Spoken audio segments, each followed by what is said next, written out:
Estamos de vuelta en edición nocturna. Tenemos como invitado esta noche al joven dirigente político y analista internacional, que en ese rol es que lo estamos invitando básicamente, Yatsel Román. Bienvenido a edición nocturna. Muchísimas gracias, Héctor. Yo siempre contento de estar en esta casa que considero SDN. Sí, tú eres de aquí. Sí. Tú eres dirigente político del Partido Reformista, secretario de Asuntos Internacionales del Partido Reformista. Además, soy coordinador general de la Red Latinoamericana de Jóvenes por la Democracia. En adición a eso, cumplo en el nivel global el rol de vicepresidente de la Unión Internacional Democrática de Juventudes, que es una organización que reúne alrededor de 85 organizaciones políticas juveniles en todo el mundo, con sede en Múnich, Alemania. Ok, pero queremos aprovechar ese rol tuyo como observador de los procesos internacionales. Básicamente en América Latina, yo sé que tú vas más allá, sí, pero como tenemos un tiempo limitado, sí, me gustaría que hablemos del contexto político en América Latina. Este es un año interesante. Ha habido muchos países, uno se recuerda de México con López Obrador, y de Colombia, que ganó Duque, ¿verdad? Sí, así es. Pero hay varios países de Latinoamérica que han tenido elecciones y tengo entendido que todavía hay algunos comicios pendientes. Efectivamente, en este año la mayor cantidad de población latinoamericana ha estado eligiendo sus gobernantes por el hecho de que los dos países más numerosos de la región, como lo es México y Brasil, tienen y ya tuvieron comicios. En el caso de México, esto fue un certamen bastante interesante porque en tercera ocasión fue la vencida y López Obrador resultó electo como presidente de los Estados Unidos mexicanos, no solamente con una victoria plural, sino también avasallante, porque desde el año 1988, cuando triunfó Carlos Salinas de Gortari de una manera bastante controversial, recordarán los televidentes, ningún mandatario mexicano había logrado el 50% de los votos. López Obrador logró el 54%, aunque como dato un tanto curioso, es bastante llamativo el hecho de que en el gabinete que ha anunciado López Obrador incluye un cargo para Manuel Bartlett. Si ese nombre le suena, él fue la persona a quien mayormente acusaron en el año 88 de haber encabezado el fraude contra el fundador del Partido de la Revolución Democrática, Cuauhtémoc Cárdenas, pero López Obrador, contrario a lo que dirían buena parte de sus opositores, ha creado una plataforma que trasciende su base electoral tradicional. Incluso tiene a varios ex dirigentes del Partido de Acción Nacional con él, varios ex dirigentes del PRI y demás, y a varios empresarios de bastante renombre. Fue la manera que él entendió que podía llevarlo a una victoria, como efectivamente pasó. Un 54% no lo logra nadie apelando a un solo sector. Pero otras elecciones interesantes en este año fueron las... Él sacó un 54%. 54%. Para ponerlo en contexto, Felipe Calderón, en ese país que no tiene segunda vuelta, había ganado con un 36%.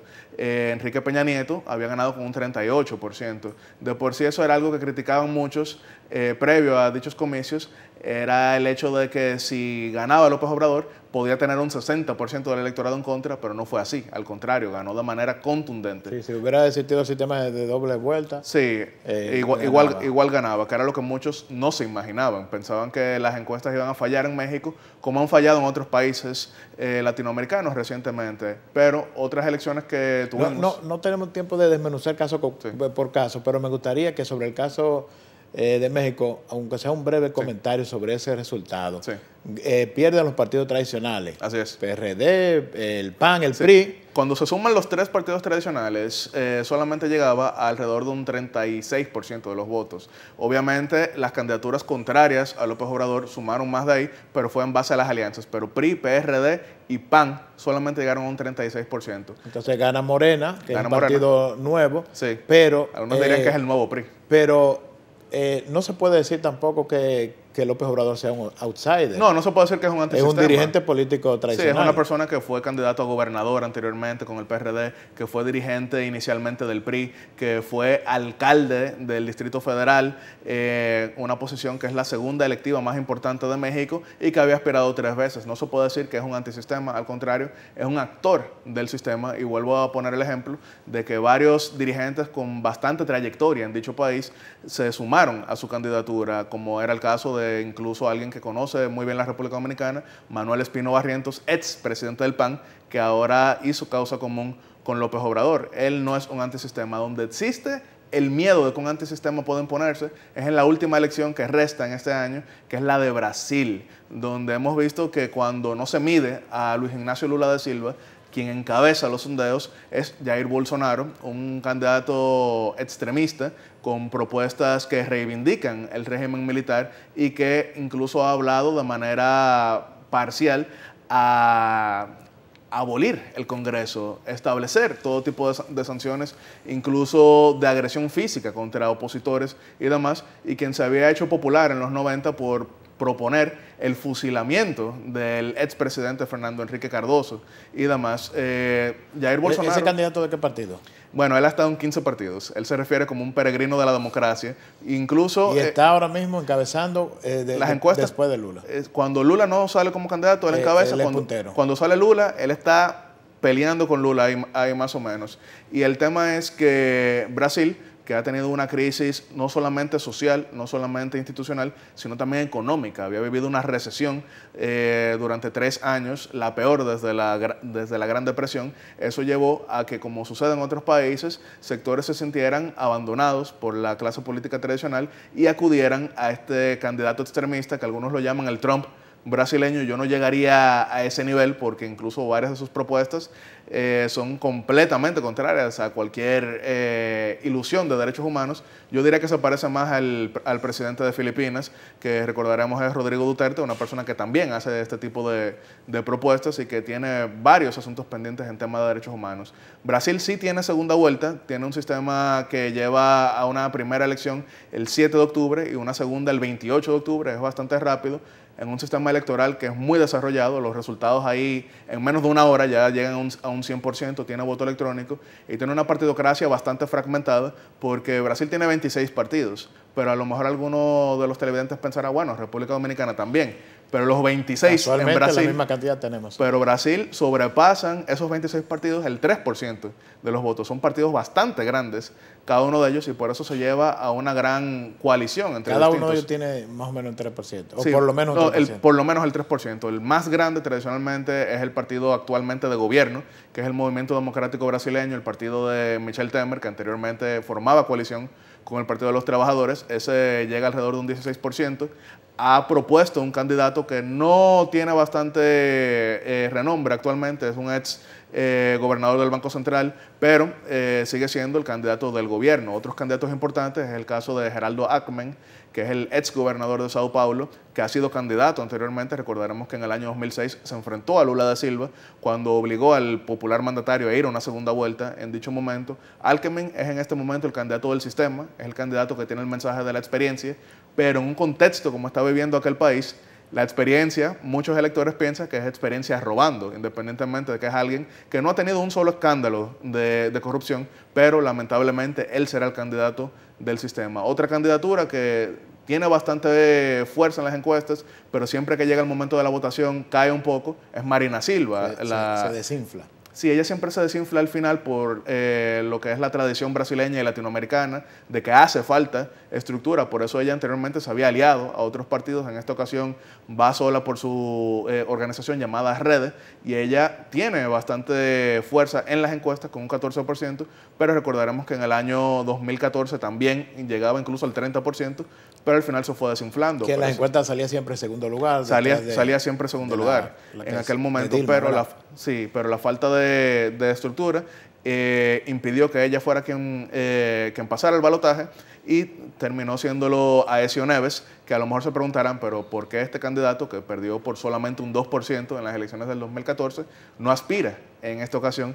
Y es que, al igual que la gran mayoría de la clase política tradicional en ese país, él se ha visto envuelto en los escándalos de Lavallato, incluso con procesos avanzados en su contra, y es una pena quizá para sus seguidores, que en algún momento saborearon que finalmente en el 2018 se le iba a dar, pero ya quien representa a su partido es Geraldo Alckmin, que es quien ha logrado la mayor coalición con alrededor de 7 partidos. En el Partido de los Trabajadores, para ir cerrando, que es el que ha gobernado en los últimos años previos al impeachment de Dilma Rousseff, cuando no aparece Lula da Silva como candidato, todo indica que Fernando Haddad, el ex alcalde de Sao Paulo, sería quien representaría a dicha organización. Sin embargo, buena parte de los votos de Lula da Silva solamente son de él, y los sondeos implican que en el caso de que el líder popular no se presente a las elecciones, no sea aceptado como candidato por el órgano electoral, esos votos se reparten entre distintos candidatos,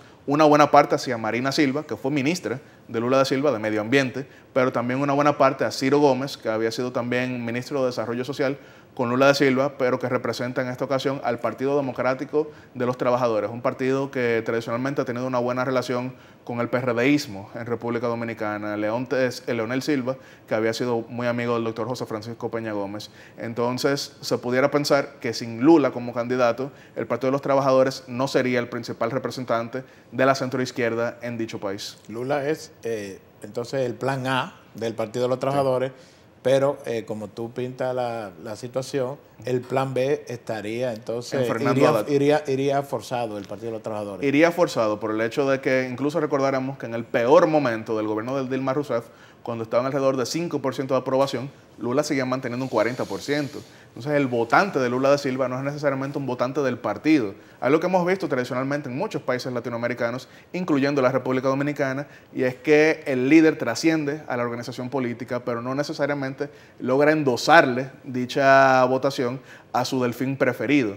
Ahora bien, el caso de que Ciro Gómez sea el principal candidato de la centroizquierda, no habría mayor problema en el que el Partido de los Trabajadores se uniera con quien tradicionalmente ha sido su aliado. Pero en la actualidad pareciera que Jair Bolsonaro será el candidato a vencer. Todavía la mayoría de las encuestas aducen a que él saldría derrotado con quien fuese que se enfrentara a él en una segunda vuelta, pero lo cierto es que con tantas cosas que han sucedido en el mundo, porque ni siquiera estamos hablando de América Latina, estamos hablando de Europa, estamos hablando de Asia, estamos hablando de Estados Unidos y demás, uno no puede descartar a nadie, y yo creo que el peor error que pudiesen cometer los actores reformistas de Brasil sería ignorar a quien ahora mismo, para bien o para mal, encarna el mayor descontento en aquel país, que es la democracia más grande de América Latina. ¿Y cuál es el panorama en sentido general? Porque ya no queda poco tiempo.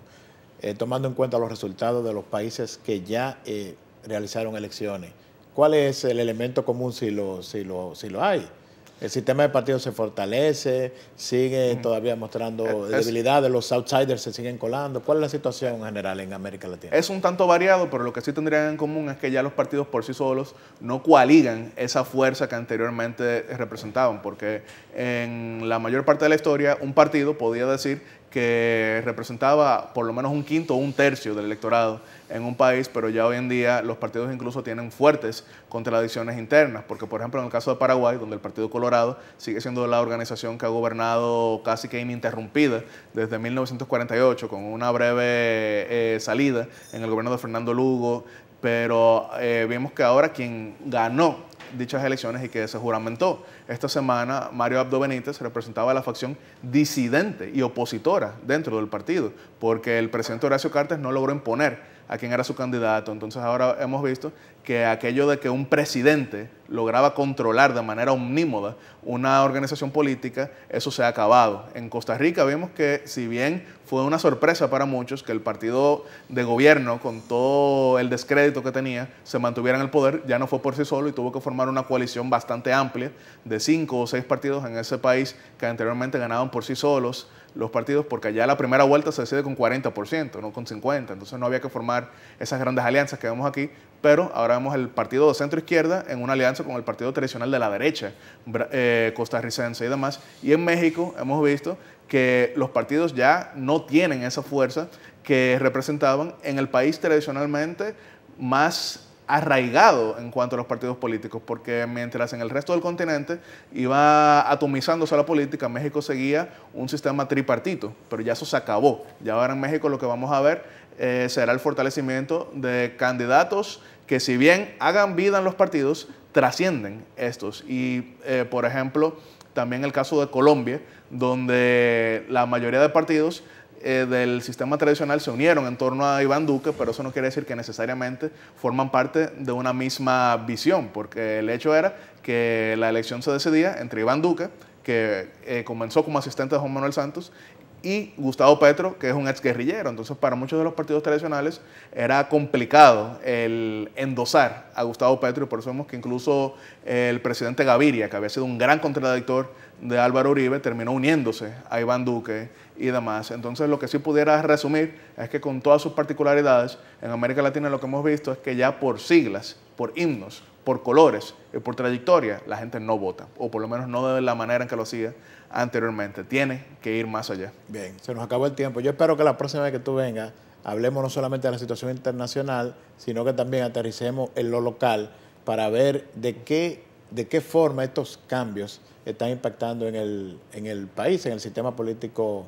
y el sistema partidario. Sí, porque no estamos aislados. Podremos ser una media isla, pero República Dominicana no se encuentra aislada de lo que sucede en América Latina y en el mundo. Claro, estamos muy agradecidos con la participación de Yatsel Román, que como ustedes habrán observado es un excelente analista de política internacional.